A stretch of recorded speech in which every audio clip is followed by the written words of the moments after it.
Yeah, Baba the Enoch Freestyle Prince. To Enoch the Freestyle Prince, this one, because you had an upload about, let me see if I can hold this corner. Yes, walking barefoot, barefooted and nature.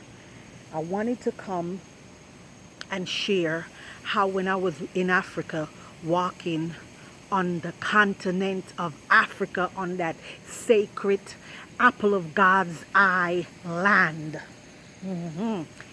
Walking barefoot on that land saved my life. I believe it contributed. It contributed to saving my life. So when I was there living with my African Ghanaian husband for some time there, a lot of diabolical plans was set in place for me and for my future. He even, that very husband of mine, which I want to say I know he loved me. I know he did at some point.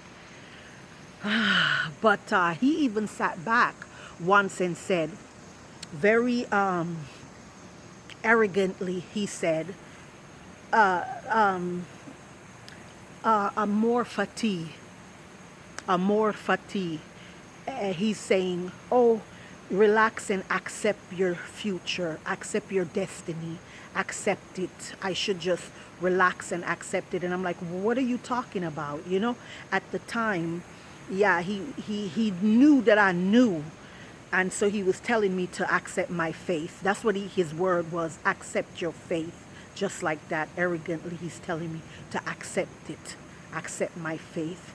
So while they're planning to use me as a blood sacrifice, me and my son, I should just accept it. However, anyhow, I'm a barefoot person. I just love to go barefooted before there was even such a thing, you know? I think a lot of that stuff is just in us. So while I was there, I was always walking around barefooted till he even got caught on a live a few times where he himself was taking off his slippers and giving it to me. I got criticized by people here in America that was watching the live because I was like, no, no, don't give me your slippers to put on. And people took it as if, oh, he loved you, he loved her. So that's why he's trying to protect her by giving her his slippers and he'll go barefooted. And at the time, I didn't know how to tell people, like, you feel things in your spirit. You know what I'm saying? Like, I knew it. Listen, it was just for show. But anyhow, other people also, like the Africans, also was like dirty, nasty, bruni. You know, that's what they call foreigners. It really is supposed to be for white folks. For white people are called considered Bruni.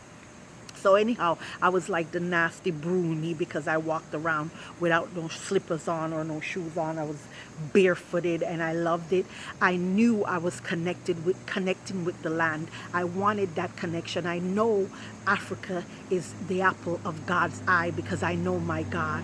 And if Africa is the apple of God's eye, at that time I didn't even know that Eden, the Garden of Eden, is in Africa. At that time, I didn't even know that, but I know that now. So God just confirmed, you know. But yeah, as I was walking around on that continent barefooted, and I connected and I communicated with the land. Yeah, I communicated and I started knowing things like, how do I know this? How do I know? So yeah, from here, you know, so you can also ground yourself, you know, when you go out in the early morning, like 6 o'clock in the morning, when the dew is still there on the ground and you stand, you know, kind of do a little meditation thing and you be aware that you know that you're barefooted, you're standing in the ground. I would stand with my leg a little bit apart, you know, so you can really stand and imagine the energy from down there, you know, whoo, from down there going up and through your, because you know when you're born you have that soft spot and psh, you know, yeah. So yeah, I wanted to share that. I know while I was there, my walking barefooted on that land really contributed to my walking away with my life and my sanity. The land protected me because I connected and I communicated, and the land itself felt felt for me. I felt that while I was walking around in Africa. I felt that the land had sympathy and felt for me because I was innocent. Like you know, when they say you don't have blood on your hands, you know, oh, Kanye West, and yeah, I don't have blood on my hands. I have a clean heart, you know. And so the land itself took pity on me because the land was like, no, this one is innocent. But if I was not innocent, that land would have devoured me. And that's why when I came back and I was like telling people, don't just rush up and go to Africa. They talking about all this movement and all this the African diaspora, everybody running, digging up, pulling up themselves, running off to Africa. And I was saying, no, hold on, because something is not good. I know something is not good.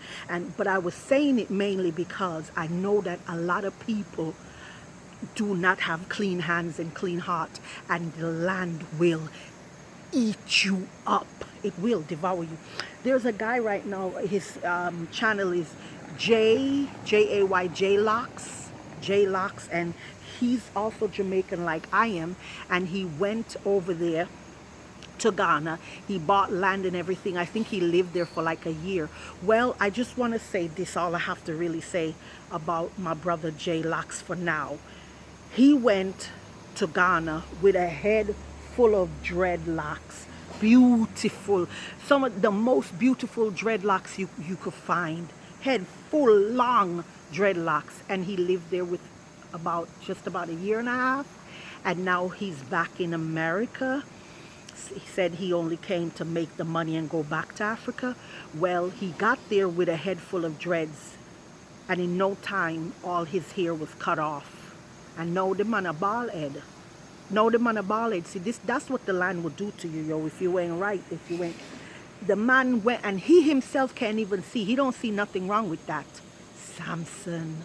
So he is like Samson, and Africa would be Delilah for him. See, if you go there and hey, I can't talk. Okay, I just came to say, Barefoot and Nature, definitely when you walk on the grounds, especially on the land of Africa, and you communicate and you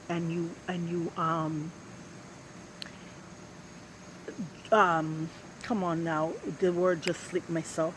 But yeah, you know, when you ground and communicate with the land, if you got clean hands and clean heart, the land, the earth will protect you. That's basically what I came to say. Yeah, I hope I landed. I hope I did good. I hope I finished.